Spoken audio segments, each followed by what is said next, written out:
इसलिए था कि झालावाड़ जिले के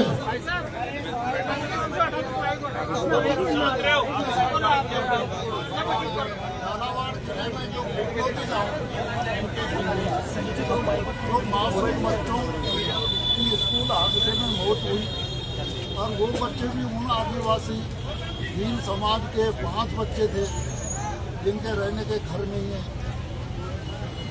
और दूसरे 2 बच्चे सगे भाई बहन एक दलित रेगर समाज के थे।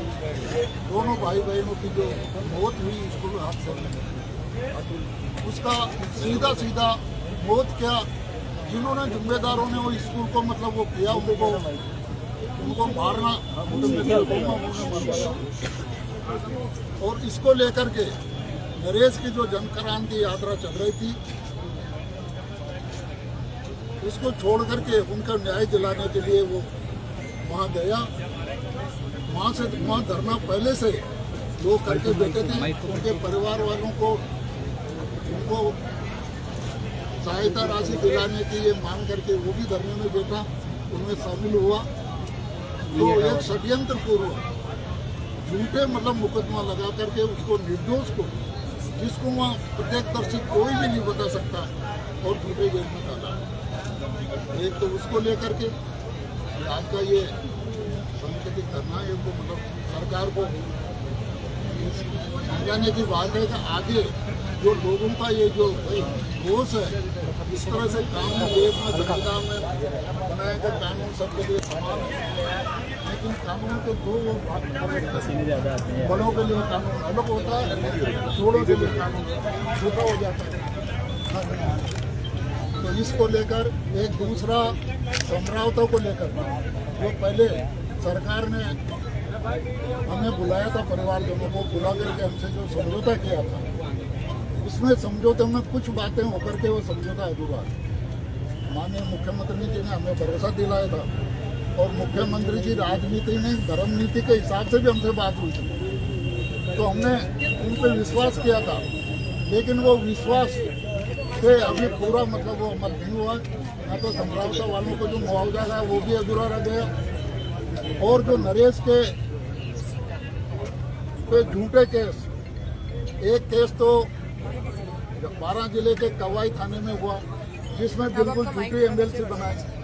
पुलिस वाले के कहीं लगे नहीं, पुलिस वाले को ले गए, डाक दंड से कहा कि पट्टी बांध दो, एमएलसी झूठी बनाई। इसी प्रकार से 12 में एमएलसी झूठी बनाई, वो केस झूठा था। समरावता में एमएलसी झूठी बनाई।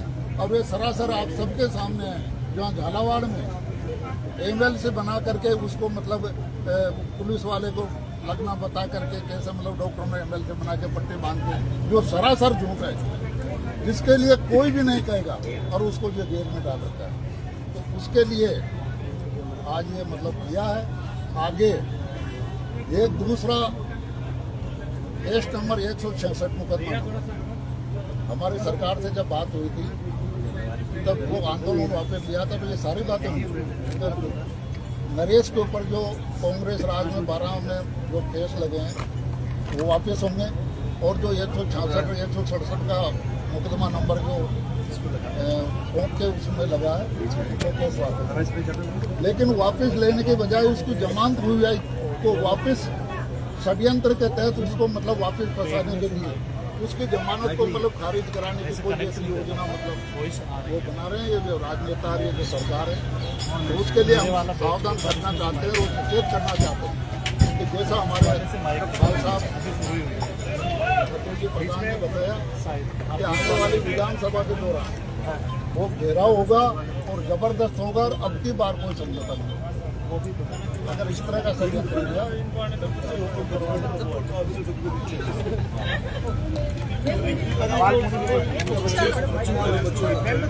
थोड़ा इनको ऊपर कर लेना। अब कैमरा उससे हुए कि नहीं?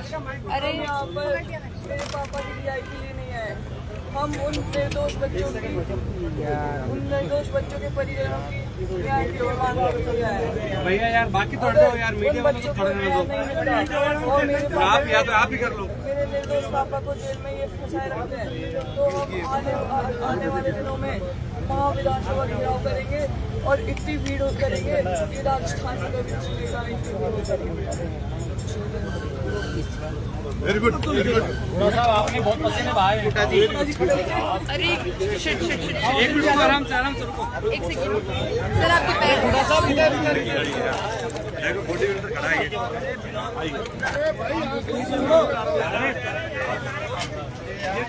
एक मिनट रुको। भैया थोड़ा सा ऊपर दिखेगा नहीं बुढ़ा जी, थोड़ा सा गाँव में जनसमूह है, आपको बताना चाह रहा हूँ सरकार कैमरे में दिखे तो सही ना हमारे। हो चाहे पूरा नौजवान इस अन्याय के खिलाफ नरेंद्र मीणा के साथ खड़ा हो रहा है। और ये भाजपा सरकार जिस तरीके से तानाशाही कर रही है, जिस तरीके से नाइंसाफी की गुंडागर्दी कर रही है, ये जनता सड़कों पर आ जाएगी और इसको गांव में घुसने नहीं दिया जाएगा। और विधानसभा का घेराव की नौबत न आए उससे पहले ये कर दे। और ये जिस तरीके से विश्वासघात कर रहे हैं, जिस तरीके से ये सरकार चल रही है, वो बताना चाह रहा हूँ कि ये जो नरेश के जो बेटे ने 7 बच्चों के हत्यारों को तो आपने नहीं किया, और जो आपने जिस तरीके से दुरुपयोग करके सरकारी मशीनरी का और चुनाव हरा दिया, हराने के बाद उन्हीं को जेल में डाल दिया, फिर दोबारा डाल दिया।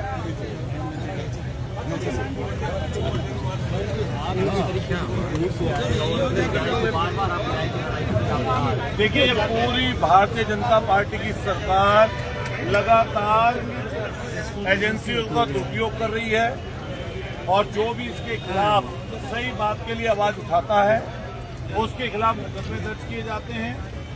ये अभी लेटेस्ट उदाहरण, आज जिस चीज के लिए 1 दिवसीय धरना था, सत्याग्रह था, वो आपको सबके सामने समझ में आया होगा। जिस तरीके से दुखद 7 बच्चों की, मैं तो ये कहूँगा इसमें 302 का मुकदमा होना चाहिए था। पूरे देश में इसमें दुर्लभ किया और उसके बाद जब शांतिपूर्वक तरीके से धरना चल रहा था, जिसका नेतृत्व तो नरेश मीणा कर रहे थे, जो कुछ दिन पहले जेल से जाप्ता सहकर छूटकर आए थे, उनको वापस जेल भेज दिया गया। आज उनके दोनों, एक बेटा भतीजा, सब मासूम बच्चे से पिताजी और तमाम जातियों के लोग इकट्ठा होकर यहाँ पर राजधानी में धरना प्रदर्शन किया है। उनका ये इस बात का जीता जागता सबूत है कि आने वाले समय पर बड़ी लड़ाई इसकी होगी, न केवल जयपुर बल्कि देश के अलग अलग हिस्सों में इस लड़ाई को आगे बढ़ाया जाएगा। मैं आप सब लोगों से यही कहना चाहता हूं, आपके माध्यम से सरकार को हम चेताना चाहते हैं कि सरकार ये आने वाले समय पर विधानसभा का महाघेराव होगा। अगर इन लोगों ने मांगे नहीं मानी तो निश्चित रूप से आप तय मानिए, इस बार जैसा उनके पिताजी ने कहा है, परिवार के लोगों ने कहा है, उनके सब संगी साथियों ने कहा है कि महाघेराव होगा और कोई समझौता नहीं किया जाएगा।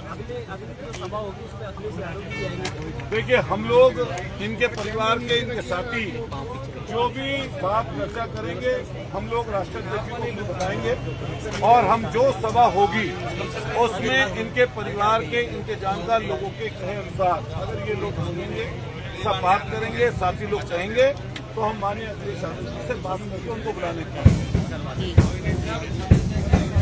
समय, तारीख अभी तय नहीं की गई है। 1 सितंबर से विधानसभा का सेशन चलने वाला है, संख्या लाखों की रूप में पहुंचेगी और आप देखिएगा, महिला, पुरुष, बच्चे, नौजवान, हर व्यक्ति इसमें शामिल होगा और ये घेराव नहीं, मां घेराव होगा।